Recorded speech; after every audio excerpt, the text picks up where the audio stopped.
वंदना हैरानी के साथ पूछती है, क्या हुआ अमोदिता? अमोदिता किताब को उठाते हुए कहती है, गजब हो गया वंदना भाभी, गजब हो गया। रजनी चिढ़ते हुए कहती है, क्या गजब हो गया है, सीधे सीधे बताती क्यों नहीं? अमोदिता किताब रजनी और वंदना को दिखाते हुए कहती है, माँ और भाभी आप खुद ही देख लो कि इसमें क्या लिखा है। जब रजनी और वंदना किताब की तरफ देखते हैं तो वो दोनों भी दंग रह जाते हैं। उन दोनों की आंखें खुली की खुली रह जाती हैं। रजनी किताब की हेडिंग पढ़ते हुए कहती है, बिसाहा? ये क्या, इसमें तो बिसाहा के बारे में लिखा हुआ है।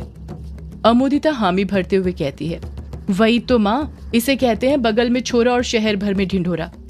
हम लोग उस दिन से बिसाहा के बारे में अच्छे से जानना चाहते थे पर पता नहीं चल रहा था, जबकि पूरे बिसाहा की जानकारी तो इसी किताब में लिखी हुई थी।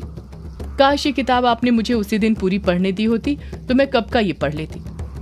रजनी कुछ सोचते हुए कहती है, तूने इस किताब को पूरा नहीं पढ़ा था तो क्या हुआ, मैंने तो पढ़ा था, पर उस दिन जब मैंने इसे पढ़ा था तब तो इसमें बिसाहा के बारे में कुछ नहीं लिखा हुआ था, अब कहां से आ गया अचानक से? वंदना रजनी को बीच में टोकते हुए कहती है, क्या कहा तूने रजनी, तू इस किताब को पहले ही पढ़ चुकी है। जरा तुम दोनों बताओ कि इतने दिनों से ये किताब तुम माँ बेटी के पास है और तुम दोनों ने अभी तक मुझे बताया क्यों नहीं? रजनी हकलाते हुए कहती है, वो वंदना, हम तुझे बताने ही वाले थे पर। वंदना चिढ़ते हुए रजनी को टोकते हुए कहती है, परवर क्या?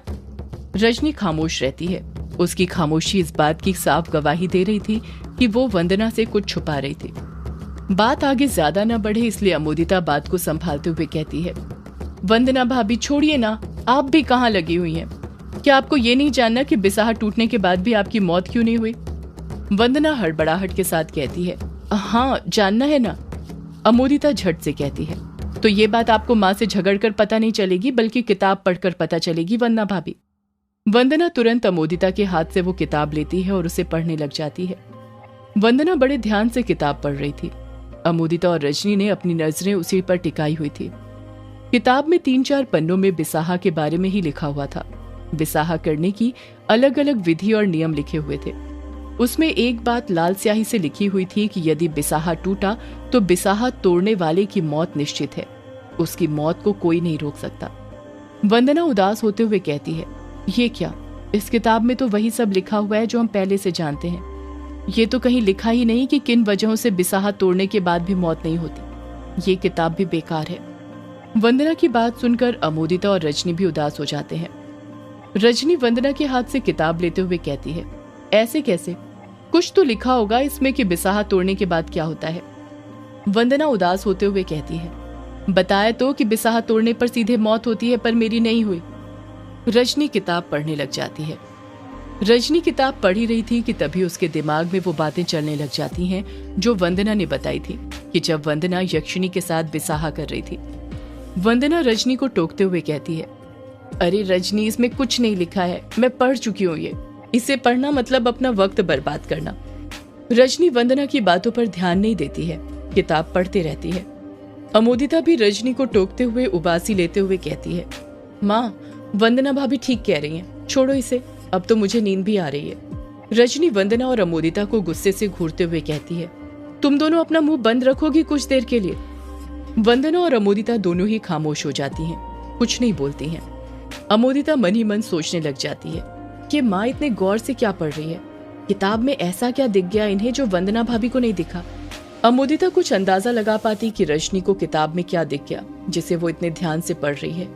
उससे पहले ही रजनी किताब पढ़ते हुए कहती है, वंदना, जब यक्षिणी तुझसे बिसाहा कर रही थी उस समय उसने ओम भग भाग दायनी देव दत्त दत्तिम बिसाहा कुरु कुरु स्वाहा यही मंत्र पढ़ा था ना? वंदना मंत्र को गौर से सुनते हुए कहती है, हाँ रजनी, यही मंत्र पढ़ा था। रजनी अमोदिता को घूरते हुए कहती है, पक्का ना? वंदना अपनी बात पर अडिग रहते हुए कहती है, हाँ पक्का रजनी, मैं उस यक्षिणी की आवाज को कभी नहीं भूल सकती, आज भी वो मंत्र मेरे कानों में गूंजते हैं। वंदना कुछ सोचते हुए पूछती है, पर तू ये सब क्यों पूछ रही है मुझसे? तुझे अब ये सब जानकर क्या करना है जब सब हो गया? रजनी वंदना के सवाल का कुछ जवाब नहीं देती है और अपने अंदर ही चल रहे सवालों को उससे पूछते हुए कहती है, यक्षिणी ने ये मंत्र कितनी बार पढ़ा था, कुछ याद है तुझे? वंदना उस पल को याद करते हुए कहती है, पहले तो यक्षिणी ने मेरा और अपना बाल तोड़ा, फिर उन दोनों बालों को आपस में 3 गांठ बांधते हुए 3 बार ये मंत्र पढ़ा था। जब गांठ बंध गई तो वो उस जुड़े हुए बाल को मेरे बाल से जोड़ने लग गई थी। उसने पहली गांठ बांधते हुए ये मंत्र पढ़ा, तभी ऊपर से कांच की कोई चीज टूटने की आवाज सुनाई दी थी। अमोदिता वंदना को बीच में टोकते हुए कहती है, ऊपर से कहां से वंदना भाभी? वंदना बेबाक बोल पड़ती है, अरे उसी कमरे से जिस कमरे में यक्षिणी अनुराग के साथ संभोग कर रही थी। हाँ, वहीं से आई होगी आवाज। जैसे ही वंदना अपनी बात पूरी करती है, अमोदिता शर्माने लग जाती है। अमोदिता का चेहरा देखकर वंदना समझ गई थी कि ये शर्माहट किस चीज की थी। वंदना अमोदिता को गुस्से के साथ देखते हुए कहती है, अमोदिता तू ना बड़ी वो है, सब समझती हूँ मैं, बड़े कीड़े जाग रहे हैं तेरे अंदर। रजनी चिढ़ते हुए कहती है, ये अमोदिता को छोड़ और बता फिर क्या हुआ। वंदना झट से कहती है, होना क्या था, फिर यक्षिणी ने मंत्र पढ़कर दूसरी गांठ बांधी ही थी कि फिर कुछ चीज गिरने की आवाज सुनाई थी और यक्षिणी को पता नहीं क्या हुआ, वो कुछ हड़बड़ा सी गई थी, जिस कारण वो बिना मुझसे कुछ बोले सीधे ऊपर चली गई। मैंने उसका कुछ 2-3 मिनट तक इंतजार किया था, पर जब वो नहीं आई तो मैं चली गई वहां से। रजनी वंदना की पूरी बात बड़े ध्यान से सुनते हुए कहती है, तो इसका मतलब ये हुआ कि यक्षिणी ने सिर्फ 2 बार मंत्र पढ़ा था और 2 ही गठान बांधी थी, जब वो उस बिसाहा के बाल को तेरे बाल से जोड़ रही थी। वंदना हामी भरते हुए कहती है, हाँ 2 ही बार मंत्र पढ़ा था उसने बिसाहा का बाल जोड़ते वक्त, मुझे अच्छे से याद है। रजनी अपने दोनों हाथ आपस में मिलाते हुए खुशी के साथ कहती है, अब पता चला कि तेरी मौत बिसाहा टूटने के बाद भी कैसे नहीं हुई। जैसे ही रजनी ये बात बोलती है, अमोदिता और वंदना दोनों एक साथ बोल पड़ती हैं। कैसे? रजनी शातिर मुस्कान के साथ कहती है, क्योंकि तेरे और यक्षिणी के बीच कभी बिसाहा हुआ ही नहीं था। जब बिसाहा हुआ ही नहीं तो बिसाहा तोड़ने पर तेरी मौत कैसे होगी? वंदना मुंह बनाते हुए कहती है, क्या कहा? बिसाहा हुआ ही नहीं? पर यह कैसे मुमकिन है? मैंने किया तो था यक्षिणी के साथ बिसाहा, उसने मंत्र भी पढ़े थे और बिसाहा वाला बाल भी जोड़ा था मेरे बालों से, और वो बाल अभी भी जुड़ा हुआ है।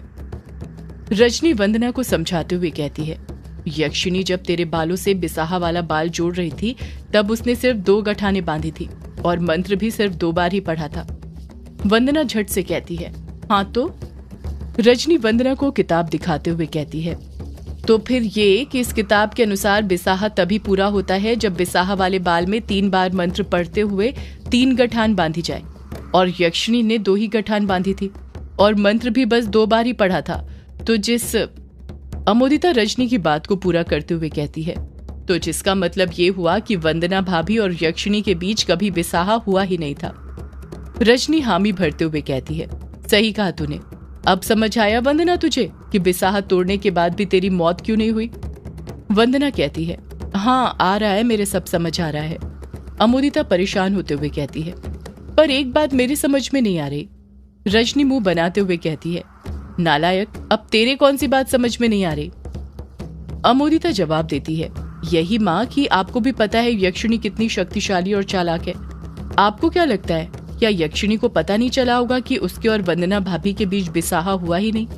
रजनी खोए हुए लहजे में जवाब देती है, पता तो चला होगा। अमोदिता भी अपने दोनों हाथ आपस में मिलाते हुए कहती है, वही तो माँ, उसे जरूर इस बात की खबर होगी कि उसके और वंदना भाभी के बीच बिसाहा नहीं हुआ, पर तब भी उसने आज तक कुछ नहीं किया। यहाँ तक कि वंदना भाभी तो कुछ देर तक नीचे खड़े होकर उसका इंतजार भी कर रही थी, पर फिर भी वो नीचे नहीं आई।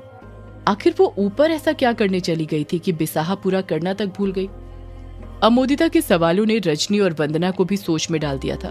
उन दोनों की भी बोलती बंद हो गई थी। अमोदिता अपनी आंखों की पुतली मटकाते हुए कहती है, आप दोनों को कुछ गड़बड़ नहीं लगती?